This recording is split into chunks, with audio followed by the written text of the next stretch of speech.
YTN 뉴스 FM 슬기로운 라디오 생활. 안녕하세요. 아나운서 최영진입니다. 코로나19 확산이 장기화하고 있습니다. 누적 확진자도 13,000명을 넘었고요. 산발적인 집단 감염도 보이고 있습니다. 우리 국민들 피로감이 이만저만이 아닌데요. 여러분은 어떠신지요? 또 생계로 어려움을 겪고 계신지요? 코로나19가 학교가 제한적으로 운영하면서 방과후 수업이 진행되지 않고 있고요. 이에 따라 방과후 선생님들이 일자리를 잃고 있습니다. 선생님들은 생계를 위해서 닥치는 대로 아르바이트를 하거나 소중히 아꼈던 악기와 장비들을 팔기까지 하고 있다는데요. 일부에서 관련 이야기 나눠봅니다.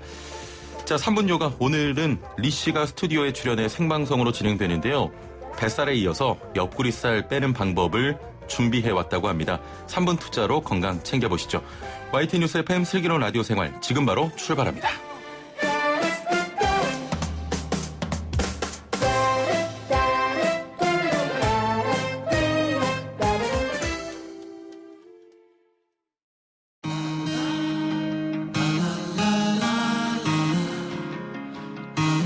생활이 묻고 정보가 답한다.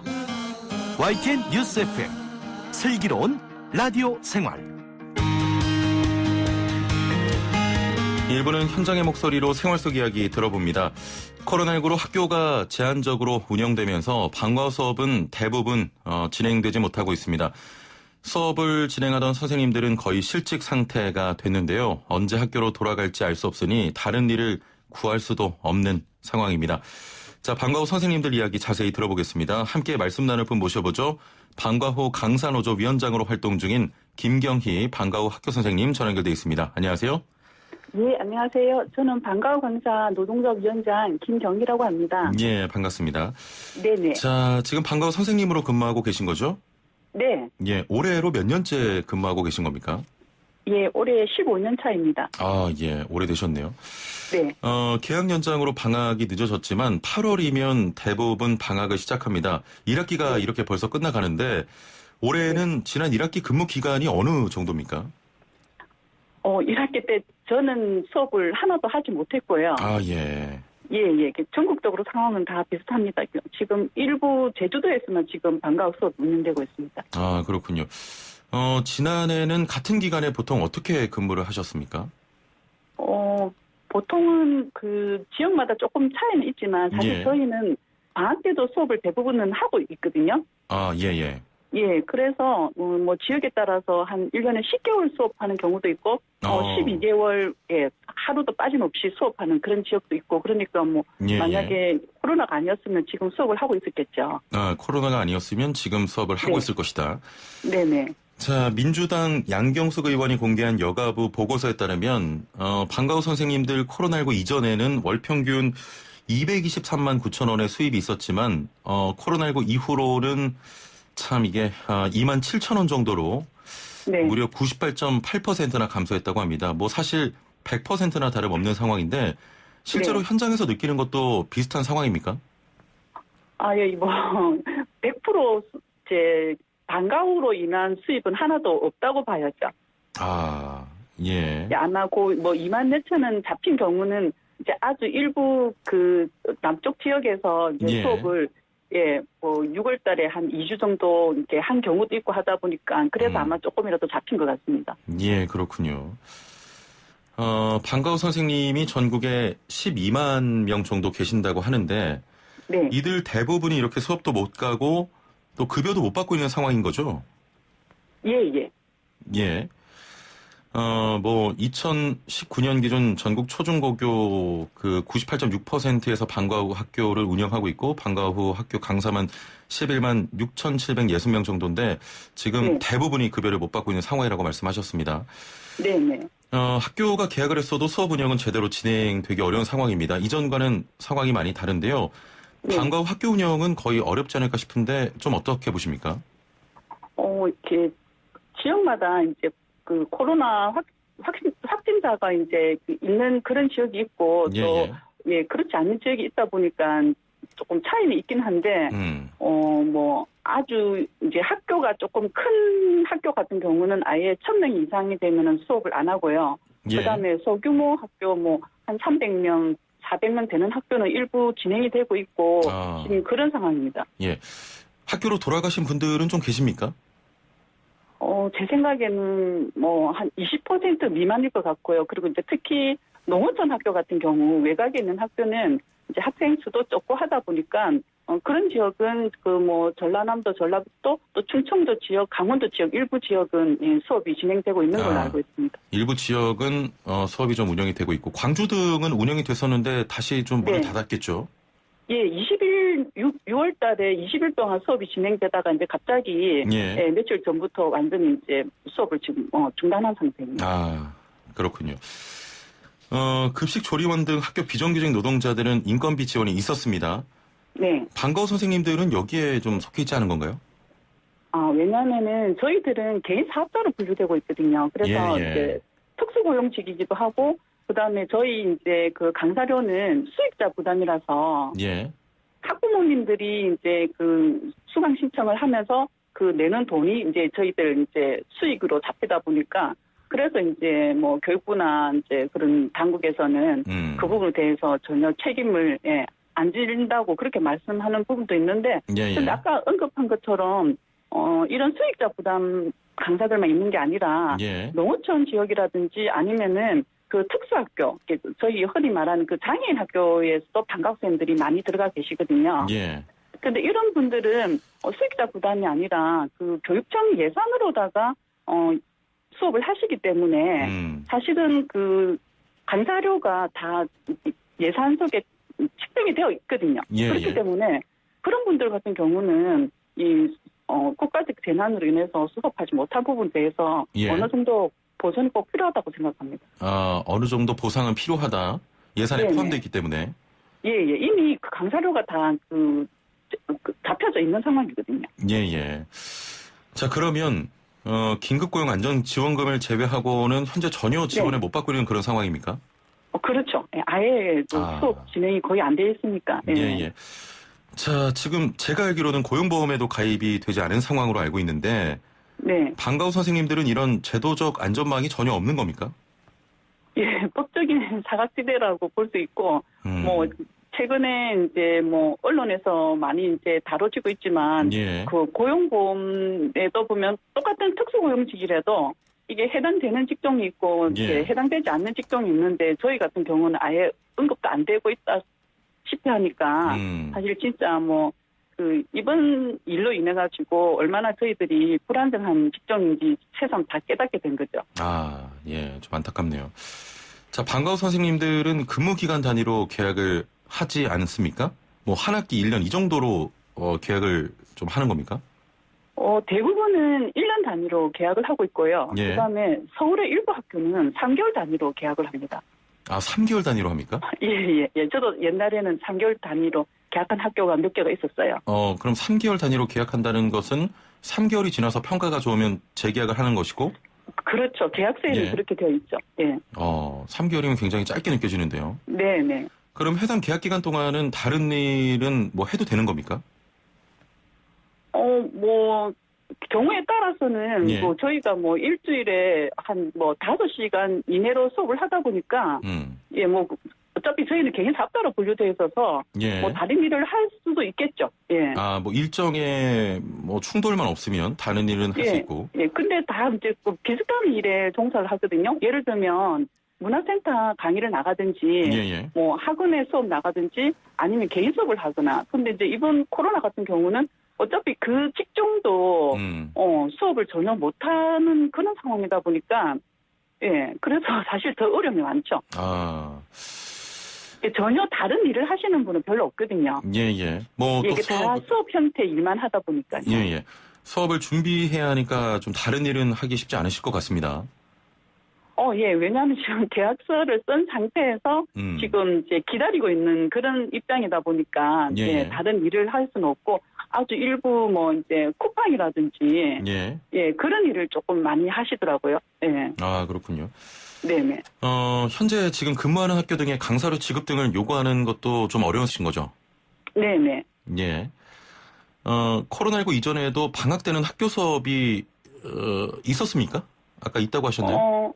예, 수익자 부담인 학교는 방학 때도 거의 이제 일을 하는 경우가 있고, 예. 농어촌 학교는 수업을 하지 않습니다. 예.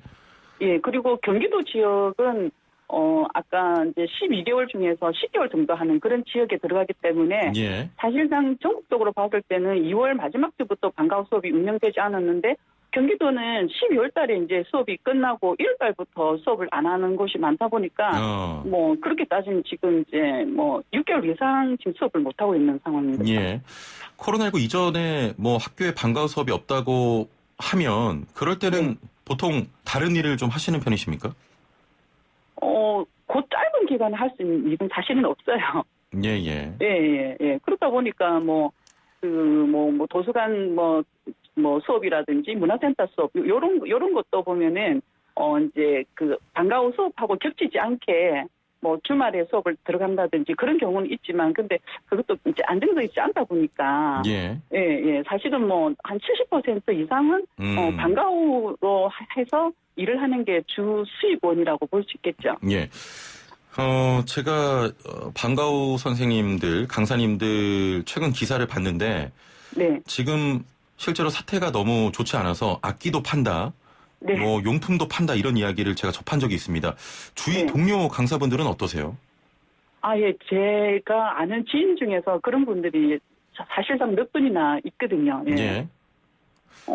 그리고 뭐 이제 뭐 적금도 해약하고 뭐 보험도 해약하고 뭐 또 카드로 이제 이게 생계를 꾸리고 이러는데 실제적으로 저희 같은 경우는 대출도 되지 않거든요. 예, 그래서 저희가 이제 그 교육부에다가 요청을 해서 최소한의 생활이라도 할 수 있도록 대출 상품을 좀 만들어 달라 해가지고 그래서 한 달 전에 그 농협하고 교육부하고 MOU를 맺어서 300만 원 대출할 수 있는 그런 상품을 저희들하고 연결을 시켜줬는데 근데 이 조건이 다른 은행권에 대출이 없어야지만 이거를 받을 수 있는 거예요. 예.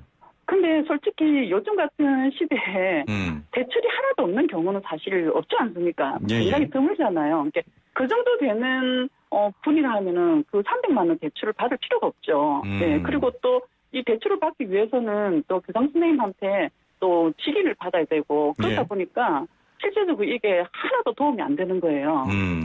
예, 그래서 현재로는 지금 뭐 특고기금이라든지 아니면 국가재난기금 같은 게 조금씩 이제 나왔기 때문에 아주 그냥 그 어려운 상황은 지금은 좀 이렇게 모면을 할 수 있지만 이제 2학기 때가 이제 걱정인 거죠. 예. 지금 환경이 좋지 않은데 네. 학교 측과 교섭을 하기 위해서 그 강사 단체를 만드셨지 않습니까?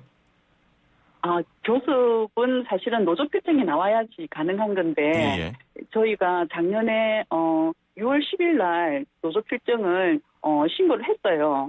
원래는 보편적으로는 그 노조 필증은 허가제가 아니라 신고제이기 때문에 3일 안에 필증이 나와야 되는데 근데 저희는 지금 이제 아까 말씀드린 것처럼 특수고용직이라고 해서 지금 1년이 지났는데 아직까지 노조 필증이 나올 것인지 말씀이신 거죠? 네네. 아직도 심사라고 그렇게 말씀하시거든요. 예, 그렇군요. 그러다 보니까 교섭을 할 수 있는 상황이 아니고 저희들은 그냥 말하자면 면담을 통해서 요청을 드리거나 부탁하는 수준밖에 안 되는 거죠. 예. 자, 뭐 정부에서 심사를 끌고 있어서 교섭도 힘든 상황으로 알고 있는데 얼마 전에 농성은 하신 것으로 제가 알고 있거든요. 이제 뭐 농성이라기보다 사실 지금 방과후가 이제 특기 적성으로부터 시작하면 25년이 넘었거든요. 예, 근데 어쨌든 이거는 저희 이제 방과후 강사들하고 교육부하고 이런 그런 간담회라든지 뭐 그런 게 한 번도 이루어지지 않다 보니까 이렇게 초기에 이 코로나 사태 일어난 초기에 제가 교육부 장관 집 앞에서 이제 피켓팅과 농성을 해서 그렇게 해서 이제 간담회를 가지긴 했죠. 그래서 아까 말씀드린 것처럼 대출이라든지 이런 걸 요구했는데 사실 좀 실제적인 그런 저희들한테 도움은 크게 못 되고 있고 저희가 지금 가장 이제 걱정스러워하는 거는 이게 2학기에도 계속 이 상황으로 된다면은 예, 예. 뭐 2, 3개월이야 어떻게 버틴다 하지만 이게 너무 장기간 되면은 저희가 이 직업을 계속 할 수 없게 되는 거죠. 예, 예. 예, 그래서 2학기 때가 진짜 굉장히 걱정스럽습니다. 지금 당장 방안은 뭐 없습니까?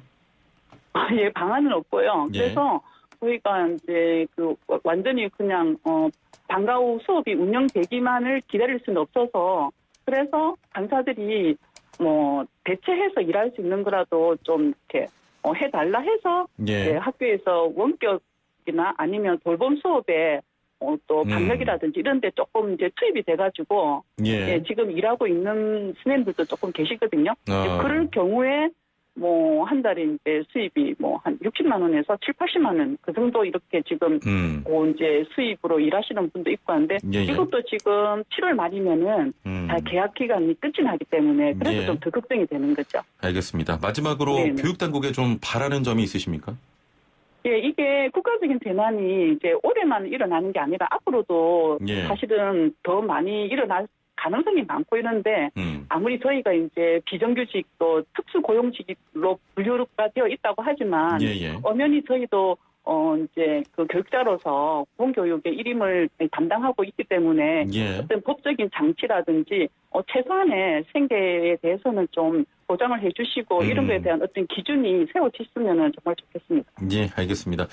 자, 코로나19로 급여가 끊긴 학교 방과 후 선생님들에 대한 생계 대책 마련이 필요해 보입니다. 오늘 말씀 감사합니다. 네, 감사합니다. 네, 지금까지 방과 후 강산어조 위원장으로 활동 중인 김경희 방과 후 학교 선생님과 이야기 나눠봤습니다. 생활의 달인이 되는 법이요? 하하! YTN 뉴스 FM 슬기로운 라디오 생활을 들으셔야죠.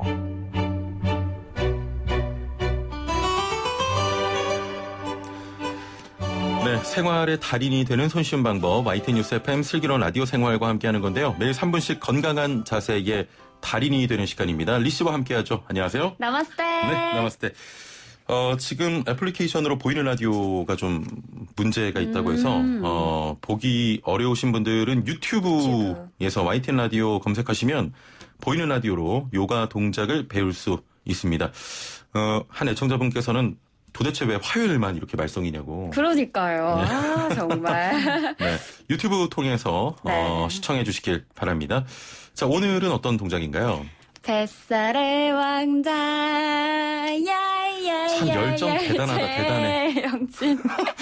와, 저 놀리려고 그렇게 노래까지 부르는 진짜 대단합니다. 어제 복근 운동 했잖아요. 아, 예, 예, 예. 어떠신가요? 좀 뱃살 왕자에서 탈출하셨나요?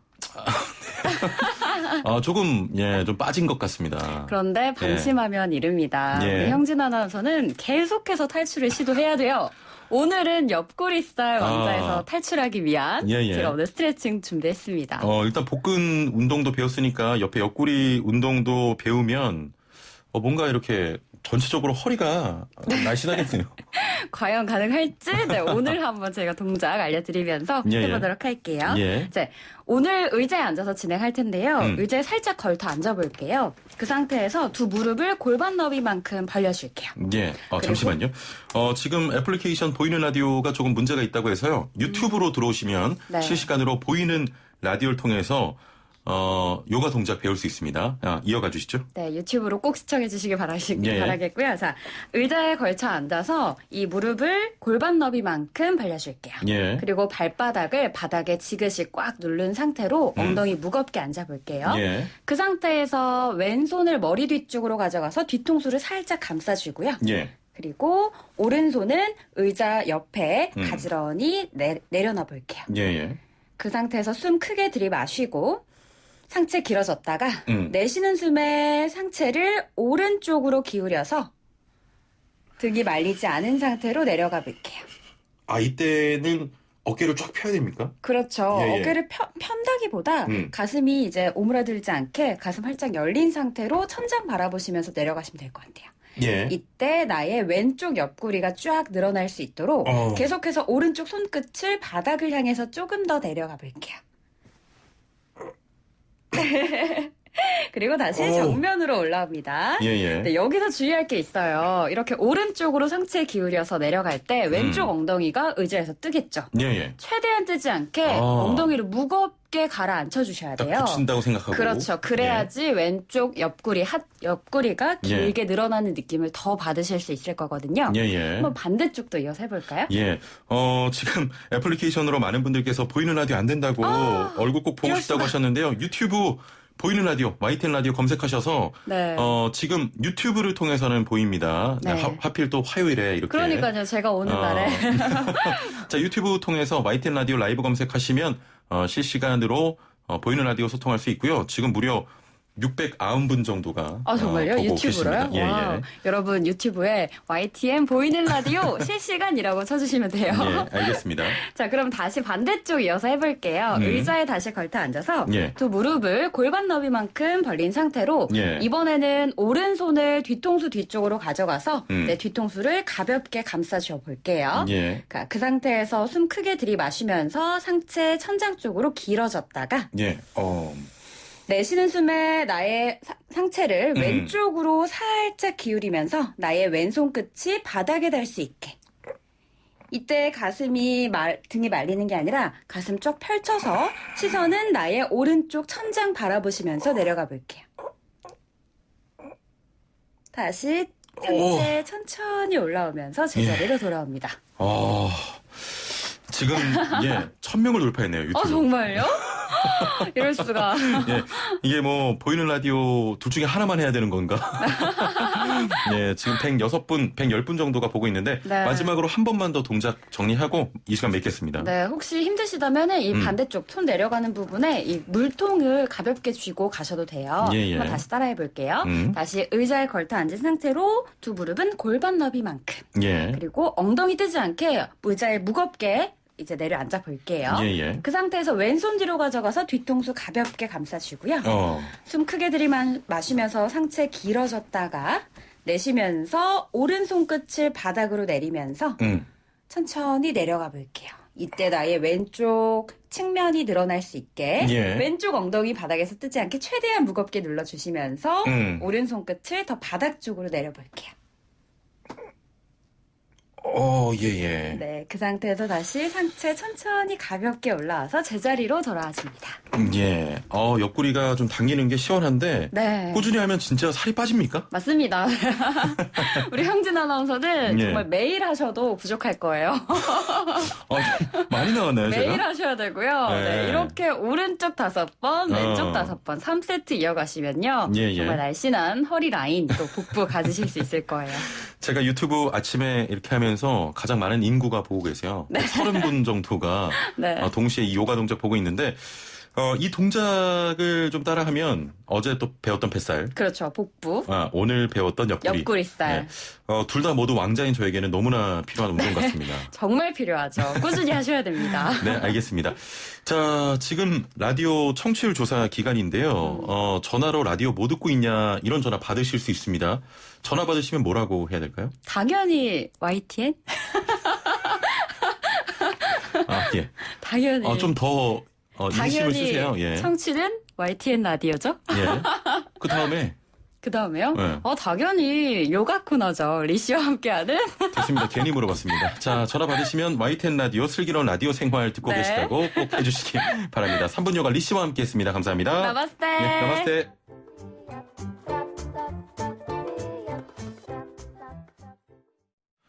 네, 3분 투자하셔서 아름다운 몸매 만들어 보시고요. 2부는 부동산 상담 준비되어 있습니다. 내 집 마련, 또 전세 고민, 은퇴 후 준비하고 있는 시골의 땅까지 부동산과 관련된 궁금한 점 있는 분들 단문 50원, 장문 100원의 정보 이용료가 있는 샵 0945번으로 문자 메시지 보내주시길 바랍니다. 애플리케이션 채팅창도 활짝 열려 있고요. 지금은 또 애플리케이션에서도 보이는 라디오가 가능합니다. 애플리케이션 많이 또 이용해 주시길 바랍니다. 2부에서 뵙죠. 슬기로운 라디오 생활 2부에서는 건강, 세금, 자동차, 부동산, 노동 분쟁까지 생활 속 궁금증과 상식들을 속 시원하게 풀어보는 상담실이 마련됩니다. 상담이 필요하신 분은 유료 문자 샵 0945, 우물정 0945번이나 YTN 라디오 전용 애플리케이션 예스 채팅창을 통해 참여하실 수 있습니다. 네, 슬기로운 라디오 생활 2부는 매일매일 각 분야 전문가들과 함께 생활 속 다양한 궁금증 해결해 보겠습니다. 자, 지난달 정부의 21번째 부동산 대책인 6.17 부동산 대책이 발표됐습니다. 이후 언론과 전문가들을 통해 많은 정보들이 넘치고 있는데요. 오히려 이런 넘치는 정보 속에서 핵심을 찾기 어려운 상황이 생기기도 합니다. 오늘 관련 내용 자세히 알아보도록 하죠. 방송 들으시면서 내 집 마련 전세 고민, 은퇴 후 준비하고 있는 시골의 땅까지 부동산과 관련된 궁금한 점이 있는 분들 단문 50원, 장문 100원의 정보 이용료가 부과되는 문자 메시지로 질문 보내주시길 바랍니다. 스마트폰 사용하시는 분들은 YTN 라디오 애플리케이션 이용하시면 보이는 라디오와 더불어서 실시간 댓글 참여까지 한 번에 하실 수 있습니다. 자, 그럼 오늘 함께 말씀 나눌 분 모셔보죠. 동국대 법무대학원 고준석 겸임교수와 함께합니다. 안녕하세요. 네, 안녕하십니까. 예. 참 요가 뒤에 이렇게 코너가 진행되는 게 굉장히 좀 부담스럽습니다. 네. 좀 전해 좀 해주시면 안 됩니다. 자, 그래도 부동산 많은 분들이 또 최근에 관심을 가지고 있는 코너이기 때문에 또 상담도 잘 부탁드리겠습니다. 네. 6.17 부동산 대책 발표 후에 이제 한 달쯤 지났습니다. 그동안 후속 대책도 마련됐고 이후 보완이 계속되는 상황인데 정부의 21번째 부동산 대책이거든요. 이렇게 많은 그렇습니다. 대책이 쏟아져 나오고 있는데 21번째 대책 그 시장 반응은 어떻습니까? 네. 정부의 6.17 대책에도 불구하고 지난 6월 달 서울 전 지역 아파트 가격은 상승세를 보였습니다. 예. 특히 이제 9억 원 아파트가 몰려 있는 지역에서 상승세가 두드러졌는데요. 예. 좀 자세히 보면은 구로구 0.28%, 동대문구 0.19%, 금천구 0.18%, 관악구와 노원구는 각각 0.17%가 상승한 것으로 나타났습니다. 예. 게다가 강남 3구까지도 강남구, 서초구, 송파구의 경우에도 각각 0.06%, 0.08%, 0.24%의 상승률을 보였고요. 양천구와 마포구도 각각 0.16% 상승한 것으로 나타났습니다. 예. 여기에 더해서 수도권 지역인 경기와 인천 지역의 주택가격도 각각 0.68%와 0.77%가 오른 것으로 나타나고 있습니다. 예. 특히 주요 상승 지역을 보면은요, 경기 안산시 단원구가 굉장히 많이 올랐는데요. 2.51%가 상승했고요. 예. 용인시 기흥구는 1.54%가 상승했습니다. 또 인천 지역은 송도가 속해 있는 연수구가 1.62%, 남동구가 0.95%가 상승한 것으로 나타났습니다. 전반적으로 상승한 겁니까? 네, 전반적으로 지금 상승세가 이어지는 추세로 보입니다. 예. 자, 그렇다는 건 속단하긴 이르지만 실패한 부동산 정책 아닙니까? 이제 한 달 정도 됐으니까요. 좀 더 지켜볼 필요가 있고요. 예. 또 정부에서 후속 대책이 곧 또 나올 걸로 보여지고 있습니다. 예. 자, 여러 변화로 혼란스럽기도 합니다. 하반기에 내 집장만 계획하셨던 분들이 정말 좀 알아둬야 하는 부분이 있다면 어떤 게 있을까요? 대출이죠. 일단은 네. 그래서 대출이 조금 규제가 강화됐습니다. 좀 살펴보면은요. 예. 조정 대상 지역 및 투기 과열 지구에서는 주택담보대출이 금지되거나 대출 한도가 아예 줄어들었습니다. 2주택 이상 보유하고 있으면은 대출 자체가 금지됩니다. 또 1주택을 보유한 세대도 원칙적으로 신규 주택을 위한 주택담보대출이 금지됩니다. 다만 1주택을 보유한 경우에는 2년 이내에 처분하고 전입하거나 또는 자녀 분가, 부모님 별거 봉양 등을 하는 경우에는 예외적으로 대출을 받을 수 있습니다. 특히 9억 원 이상 고가주택을 매수하는 경우에는 실거주가 아니면은 주택담보대출이 아예 금지됩니다. 다만 조정 대상 지역에서는 무주택 세대가 주택 구입 후 2년 이내에 전입하면은 대출을 받을 수 있습니다. 또 1주택 세대가 기존 주택을 2년 이내에 처분하고 전입하는 경우도 또 인정됩니다. 예. 투기과열지구에서는 무주택 세대가 주택 구입 후 1년 이내 전입해야 하고요. 기존 주택은 1년 이내에 처분하는 경우에만 예외적으로 대출을 좀 받을 수 있습니다. 예. 참고로 조정 대상 지역에서는 주택담보비율 LTV죠. 이게 9억 원 이하는 50%, 예. 또 9억 원 초과는 30%가 적용되며 총부채 상환 비율은 50%가 적용됩니다.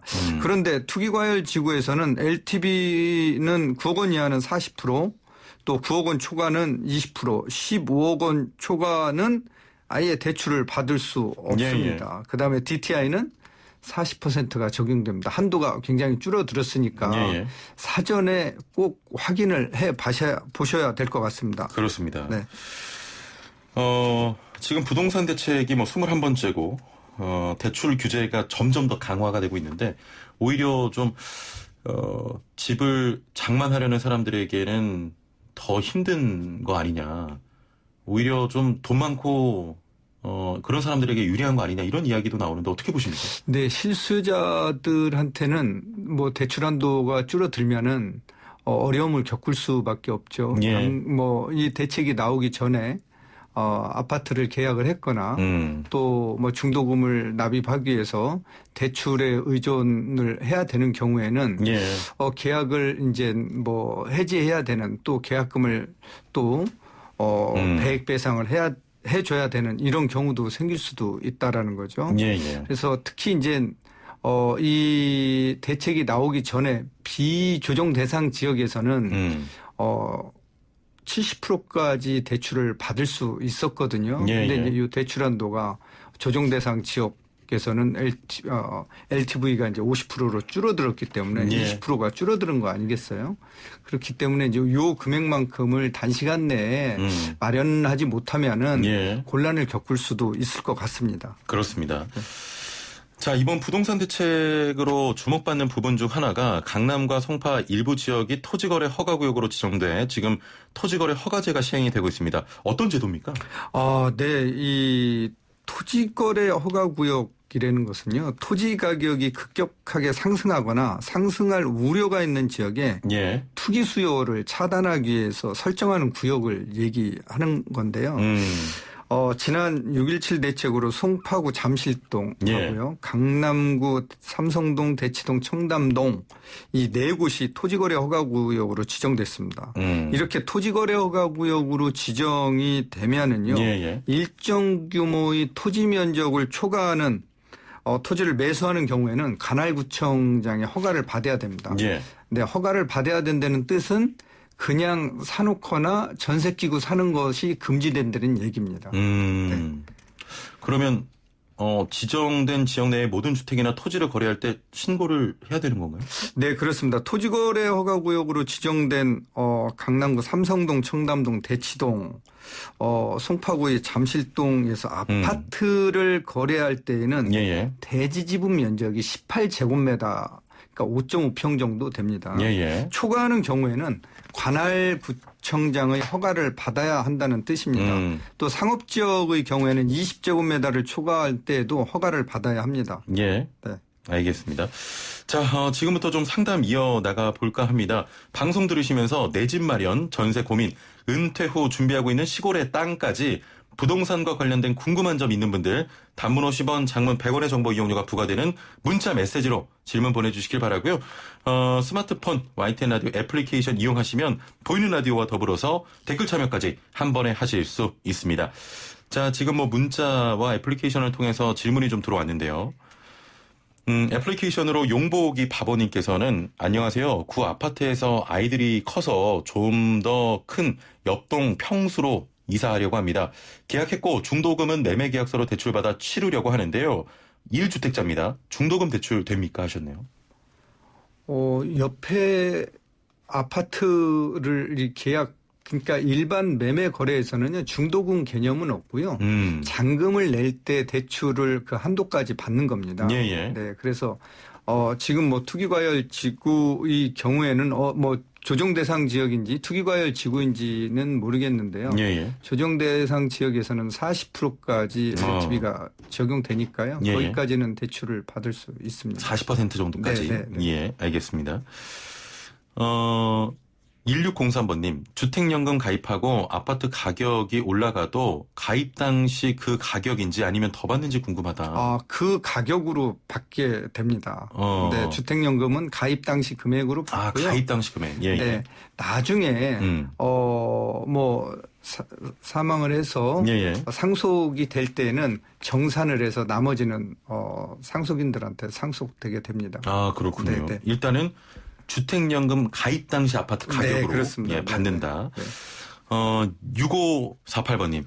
재건축 앞두고 한국토지신탁에 신탁 등기가 돼 있습니다. 신탁 등기 돼 있는 경우 새로 분양받은 아파트 등기를 하면 1가구 2주택에 해당돼서 중과세 대상자인가요? 궁금합니다 하셨네요. 종부세는 신탁조합 이제 신탁사에서 내지만 주택수에는 포함이 됩니다. 예. 네. 주택수에는 포함이 되는군요. 네, 그렇습니다. 예, 예. 네. 9278번님, 저희는 26년 전에 살고 있는 아파트가 안양에 한 채가 있습니다. 가게를 하기에 조그마한 상가를 구입했는데 상가 주택입니다. 안양이고요. 2채 이상이면 중과한다고 했는데 저희도 들어가는지 궁금합니다. 투기 목적이 아닌데도요. 꼭 듣고 싶다 하셨네요. 상가 주택인 경우에는 1주택으로 봅니다. 네, 네. 예. 네. 상가하고 이제 주택하고 같이 붙어 있는 건물은 이제 상가주택이라고 보통 예, 통상적으로 얘기하는데요. 그러면 이건 네, 그냥 한 채로 보는 거죠? 그렇습니다. 예, 예. 그러면 2채 이상이 상가는 아니기 때문에. 주택수, 붙어 있지만 상가는 상가로 보고요. 예. 주택은 주택으로 봅니다. 네, 그러면은 2채 이상이 아니기 때문에 중과되는 건 없는 네, 그렇습니다. 것인 거죠. 네. 예, 알겠습니다. 답변이 충분히 된 것 같고요. 2903번님, 기농 준비로 땅 계약을 했습니다. 중도금도 지불한 상태인데요. 땅 주인이 그동안 땅값이 올랐다며 다른 사람에게 소유권을 이전했다고 합니다. 이게 가능한 걸까요? 하셨거든요. 가끔 이제 그런 경우가 발생하고 있습니다. 그런데 매매 계약을 하고 중도금까지 지급한 후에는 당사자 일방이 계약을 해지할 수는 없습니다. 다만 당사자 간에 합의를 하거나 매수자가 잔금을 도저히 지급할 수 없을 때는 해약은 할 수 있습니다. 그런데 이때에는 해약을 당하는 사람이 금전적인 손해를 입었을 경우에는 그 손해배상을 염두에 둬야 합니다. 즉 당사자, 그러니까 매도자, 매수자 간에 계약금 포기 또는 그 배액을 상환하는 건 물론이고요. 중도금을 반환하는 것으로 끝나는 게 아니라 손해배상까지 해줘야 된다는 손해배상까지? 얘기입니다. 네, 그렇습니다. 예, 알겠습니다. 자, 애플리케이션으로 공덕동 브라운님께서 안녕하세요. 정책이 너무 자주 바뀌어서 따라가기가 힘드네요. 경기도 외곽지역 타운하우스 분양받으려고 하는데요. 저와 남편 둘 다 무주택자이고 청약통장은 10년 이상에 1,000만 원 이상 있습니다. 대출은 얼마까지 나올까요? 하셨거든요. 경기도가 대부분 지역이 지금 조정 대상 지역 으로 묶여 있거든요. 그렇습니다. 조정 대상 지역인 경우에는 LTV가 50%까지 적용되고 있습니다. 예, 그러면 대출은 50% 정도까지 나온다고. 그렇습니다. 보면 되겠군요. 네. 알겠습니다. 애플리케이션으로 곰바이님께서는 오피스텔은 주택으로 포함이 됩니까? 하셨네요. 오피스텔 같은 경우에는 이제 뭐 주거용으로 사용을 하면은 주택수에 포함이 되지만 주택으로 사용 안 하고 오피스로 사용하는 경우에는 주택수에서 제외됩니다. 어떤 용도로 사용하느냐에 따라서 중요하군요. 틀려집니다. 예. 5802번님, 이사한 지 3달쯤 됐습니다. 오래된 아파트를 전부 수리하고 이사했는데요. 요즘 몇 번 비가 오니까 화장실 천장에서 물이 새는 겁니다. 그래서 위층에 수리 요청했더니 본인은 임차인이라고 주인에게 이야기했는데 도대체 누구한테 얘기를 해야 됩니까? 하셨네요. 네, 그렇습니다. 이 전셋집에 살다 보면은 수리가 필요한 경우가 있어요. 네, 이때 이제 임차인이 전셋집을 고의로 훼손한 경우가 아니라면은 원칙적으로 소유자, 임대인이 수리를 해줘야 합니다. 왜냐하면은 임대인은 전셋집에 대하여 계약 존속 기간 중에도 그 사용 수익에 필요한 상태를 유지할 의무가 있기 때문입니다. 자, 이런 경우에는 임대인에게 소유자에게 연락을 해서 예. 해결을 하는 것이 좋을 것 같습니다. 임대인에게. 네, 그러니까 예. 이제 그 위층에 전세 사시는 분을 통해서 임대인 전화번호를 좀 받아서 그 소유자 전화번호를 받아서 그분하고 해결하시는 게 좋을 것 같습니다. 예, 그렇군요. 조금 전에 상담 도와드렸던 공덕동 브라운님께서는 정책 따라가기 힘들 땐 YTN 라디오만 듣고 있으면 되겠네요. 최고입니다. 네, 그렇습니다. 네. 교수님 이렇게 강하게 말씀하시는 거 처음이에요. 네. 자, 정책 따라가기 힘들 땐 YTN 라디오, 그중에서도 슬기로운 라디오 생활 애청해 주시길 바랍니다. 4203번님은 이번 부동산 대책과 관련해서 다 같이 잘 살기 위한 대책이라고 믿고 가야겠죠. 뭐 이렇게 또 말씀하셨네요. 네, 맞습니다. 그래서 아무래도 이제 뭐 후속 대책을 정부에서 준비를 하고 있는데요. 예. 실수요자에게는 내 집 마련을 할 수 있도록 아마 대출 규제가 조금 완화돼서 내 집 예. 마련하는 데 도움이 될 수 있는 그러한 또 후속 대책이 나올 걸로 보입니다. 예. 후속 대책은 뭐 조만간 나오겠죠. 네, 그렇습니다. 예. 네. 자, 2309번님, 출퇴근 문제로 전셋집 옮기려고 알아보고 있습니다. 전셋값이 올라선지 마음에 드는 아파트의 전세 보증금이 매매가의 70% 가까이 됩니다. 깡통 주택이 될 수 있다는 얘기에 걱정도 되는데요. 깡통 주택의 기준이 뭔지 궁금하고요. 이 정도면 깡통 주택인지 궁금합니다. 만약 이사 간다면 대비할 수 있는 방법이 있을까요? 또 이런 질문이네요. 네, 그렇습니다. 이 깡통 주택은 매매 가격에 전세 보증금이 80% 정도가 되면은 깡통 주택이 갈 가능성이 높습니다. 왜냐하면은 주택 매매 가격이 보증금 밑으로 떨어질 때 이것을 깡통 주택이라고 얘기하거든요. 예. 그래서 이제 이런 경우에는 뭐 경매를 하든 대항력을 갖춰놓던 대항력을 갖춰놓고 뭐 경매를 당하든 예. 보증금을 회수하기가 난감한 경우가 있어요. 그렇습니다. 네, 그래서 이제 이럴 경우에는 우리가 조금 이제 그 안전장치를 해두는 게 좋죠. 예. 전세금 보장 신용보험에 가입해 두는 것이 좋습니다. 즉 전세금 보장 신용보험은 임대차 계약 기간이 1년 이상인 임대차 계약이고 임대차 계약 개시일로부터 10개월에 경과하지 않은 시점에 가입할 수 있습니다. 이 전세금 보장 신용보험은요.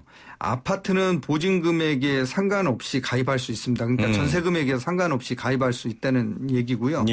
기타 주택의 경우에는 10억 원 이내에서만 가입할 수 있습니다. 아파트를 기준으로 보면은요. 보증료는 0.153%입니다.